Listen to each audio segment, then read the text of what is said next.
పులివెందులు అనగానే గుర్తొచ్చేది వైఎస్ కుటుంబం. వైఎస్ కుటుంబానికి దశాబ్దాలుగా పెట్టని కోటగా మారింది పులివెందుల. కానీ జెడ్పీటీసీ ఉప ఎన్నికల్లో తెలుగుదేశం పార్టీ వ్యవహరించిన విధానం, రిగ్గింగ్ చేసినటువంటి తీరు పట్ల స్థానిక ప్రజల్లో తీవ్ర అసంతృప్తి వ్యక్తమవుతోంది, వ్యతిరేకత వ్యక్తమవుతోంది. రిగ్గింగ్ ద్వారా ఎన్నికల్లో అక్రమాల ద్వారా జెడ్పీటీసీ ఉప ఎన్నికను గెలిచారు, కానీ అక్కడ మాత్రం స్థానికంగా ప్రజల్లో అసంతృప్తి ఉంది. ఈ వ్యవహారం పైన తీవ్ర వ్యతిరేకత వ్యక్తమవుతోందని విశ్లేషకులు అంచనా వేస్తున్నారు. జగన్మోహన్ రెడ్డి ఎమ్మెల్యేగా గత ఎన్నికల్లో గెలిచారు. గెలిచిన తర్వాత జగన్మోహన్ రెడ్డి నిరంతరం పర్యటనలు చేస్తున్నారు. తరచూ స్థానికంగా ఉన్నటువంటి ప్రజలతో టచ్ లో ఉంటున్నారు. సమీక్షలు నిరంతరం నిర్వహిస్తున్నారు. స్థానిక ప్రజల సమస్యలను వింటున్నారు. వాటిని పరిష్కరించే ప్రయత్నం జగన్మోహన్ రెడ్డి చేస్తున్నారు. మరోవైపు అభివృద్ధి పనులను కొనసాగించే ప్రయత్నం చేస్తున్నారు వైఎస్ జగన్మోహన్ రెడ్డి. తెలుగుదేశం పార్టీ ఇక్కడ అధికారంలో ఉందన్న భావనతో అవినీతి అక్రమాలకు పాల్పడుతోంది, ప్రజలపైన దౌర్జన్యం చేస్తోంది. ఆ దౌర్జన్యంతోనే జెడ్పీటీసీ ఉప ఎన్నికను గెలిచింది. గెలిచినా కూడా నైతికంగా వైఎస్ఆర్సీపీనే విజయం సాధించిందని విశ్లేషకులు అంచనా వేస్తున్నారు. ఎందుకంటే జెడ్పీటీసీ ఉప ఎన్నిక సందర్భంగా తెలుగుదేశం పార్టీ వ్యవహరించిన విధానం కారణంగా వైఎస్ఆర్సీపీకి ఎడ్జ్ పెరిగింది, పాజిటివ్ రెస్పాన్స్ వచ్చింది, ప్రజల్లో సానుభూతి పెరిగింది, తెలుగుదేశం పార్టీ పైన వ్యతిరేకత వచ్చింది. ఖచ్చితంగా ఈ అంశం వచ్చే ఎన్నికల్లో ప్రభావం చూపుతుందని విశ్లేషకులు అంచనా వేస్తున్నారు. జగన్మోహన్ రెడ్డి మెజార్టీ మరింత పెరుగుతుందని విశ్లేషకులు అభిప్రాయపడుతున్నారు. తెలుగుదేశం పార్టీ ఇక్కడ ఆశ చూపి వైఎస్ఆర్సీపీ వాళ్ళని కొంతమందిని చేర్చుకుంటున్నప్పటికీ స్థానికంగా ప్రజల మద్దతు మాత్రం వైఎస్ కుటుంబానికే ఉంది.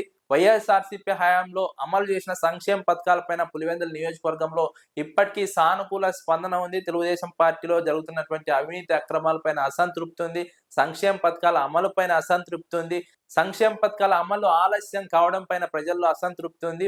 వైఎస్ఆర్సీపీ హయాంలోనే సంక్షేమ పథకాల అమలు మెరుగ్గా జరిగిందని ఇక్కడ ప్రజలు అభిప్రాయపడుతుండడం జగన్మోహన్ రెడ్డి కలిసి వచ్చిన అంశంగా విశ్లేషకులు అంచనా వేస్తున్నారు. స్థానికంగా గ్రూపు విభేదాలు లేవు, వర్గ విభేదాలు లేవు. వైఎస్ఆర్సీపీలో కేవలం నాయకుల మధ్య కొంత సమన్వయ లోపం ఉన్నట్టు తెలుస్తోంది. ఆ సమన్వయ లోపాన్ని కనుక పరిష్కరించుకోగలిగితే ఇక్కడ వైఎస్ఆర్సీపీ వచ్చే ఎన్నికల్లో మరింత మెజార్టీతో గెలిచే అవకాశం ఉంది. జగన్మోహన్ రెడ్డి తనకున్నటువంటి బిజీ షెడ్యూల్ కారణంగా రాష్ట్ర రాజకీయాలపైన, పార్టీ నిర్మాణం పైన ఫోకస్ చేయాల్సినటువంటి నేపథ్యంలో స్థానికంగా రాజకీయాల బాధ్యతను, నియోజకవర్గ బాధ్యతను ఎంపీ అవినాష్ రెడ్డికి అప్పగించారు. అవినాష్ రెడ్డి కూడా యాక్టివ్ గా పనిచేస్తున్నారు. నిత్యం ప్రజల సమస్యలను పరిష్కరించే ప్రయత్నం చేస్తున్నారు. వాటిని జగన్మోహన్ రెడ్డి దృష్టికి తీసుకొస్తున్నారు. స్థానిక ప్రజలకు అండగా నిలబడుతున్నారు, క్యాడర్ కు అండగా నిలబడుతున్నారు, క్యాడర్ ను కలుపుకొని వెళ్తున్నారు. ఎక్కడ గ్రూప్ విభేదాలకు, సమస్యలకు తావివ్వకుండా అవినాష్ రెడ్డి కూడా చాలా యాక్టివ్ గా పనిచేస్తున్నారు, చాకచక్యంగా పనిచేస్తున్నారు. అందుకే వైఎస్ఆర్సీపీ ఇక్కడ ఇప్పటికీ తన ఎడ్జ్ను కోల్పోకుండా తెలుగుదేశం పార్టీని బలపడకుండా చేయగలుగుతుంది. లేదంటే తెలుగుదేశం పార్టీ ఖచ్చితంగా బలపడి ఉండేది. కానీ వైఎస్ఆర్సీపీ అధినేత జగన్మోహన్ రెడ్డి కానీ, ఎంపీ అవినాష్ రెడ్డి కానీ ఇక్కడ వ్యవహరిస్తున్న తీరు, పనిచేస్తున్నటువంటి విధానం వైఎస్ఆర్సీపీని బలంగా ఉంచడానికి కారణమవుతోందని విశ్లేషకులు అంచనా వేస్తున్నారు. వైఎస్ కుటుంబం పట్ల స్థానికంగా ప్రజల్లో ఇంకా మంచి అభిప్రాయమే ఉంది. ఆ అభిప్రాయమే వైఎస్ఆర్సీపీకి ఇప్పటికీ పట్టు నిలుపుకోవడానికి కారణమైందని విశ్లేషకులు అంచనా వేస్తున్నారు.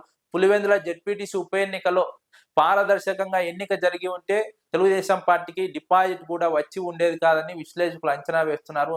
అందుకే తెలుగుదేశం పార్టీ అంశాన్ని గుర్తించి ముందుగానే అక్కడ దౌర్జన్యంతో, రిగ్గింగ్ ద్వారా, అక్రమాల ద్వారా గెలవాలని ప్లాన్ చేసింది. అందుకు తగ్గట్టుగానే రిగ్గింగ్ చేసుకుంది, గెలిచింది. కానీ జనరల్ ఎలక్షన్స్ లో మాత్రం వైఎస్ జగన్మోహన్ రెడ్డి మెజార్టీని ఖచ్చితంగా పులివెందుల జెడ్పీటీసీ ఉప ఎన్నికలు జరిగినటువంటి వ్యవహారం పెంచుతుందని విశ్లేషకులు అంచనా వేస్తున్నారు. ఇది తెలుగుదేశం పార్టీకి పెద్ద దెబ్బగా విశ్లేషకులు అంచనా వేస్తున్నారు. జిల్లా వ్యాప్తంగా కూడా ఈ అంశం ప్రభావం చూపిందని విశ్లేషకులు అభిప్రాయపడుతున్నారు. ముఖ్యంగా అరటి రైతుల సమస్య పైన ప్రభుత్వం దృష్టి కేంద్రీకరించకపోవడం, అరటి రైతులకు గిట్టుబాటు ధర కల్పించకపోవడం ప్రధానంగా ప్రజల్లో, ముఖ్యంగా రైతుల్లో అసంతృప్తి ఉంది. అదే విధంగా గండికోట నిర్వాసితుల సమస్య పైన ప్రభుత్వం ఫోకస్ చేయకపోవడం స్థానికంగా ఉన్నటువంటి ప్రజల్లో అసంతృప్తికి కారణమవుతోంది. జగన్మోహన్ రెడ్డి హయాంలో మెడికల్ కాలేజీని తీసుకొచ్చారు. అన్ని రకాలుగా పులివెందులను అన్ని విషయాల్లోనూ అభివృద్ధి పథంలో నడిపించారు. కానీ తెలుగుదేశం పార్టీ వచ్చిన తర్వాత అభివృద్ధి పడకేసింది, ఎక్కడికక్కడ నిలిచిపోయింది. వైఎస్ఆర్సీపీ హయాంలో జరిగినటువంటి అభివృద్ధి కొనసాగడం లేదు. అక్కడ ఉన్నటువంటి స్థానిక ప్రజలకు మంచి జరగడం లేదని స్థానికంగా ఉన్నటువంటి ప్రజలు అభిప్రాయపడుతున్నారు. ఈ అంశమే వైఎస్ఆర్సీపీకి కలిసి వస్తుంది. వచ్చే ఎన్నికల్లో జగన్మోహన్ రెడ్డి మెజార్టీని మరింత పెంచుతుందని విశ్లేషకులు అభిప్రాయపడుతున్నారు.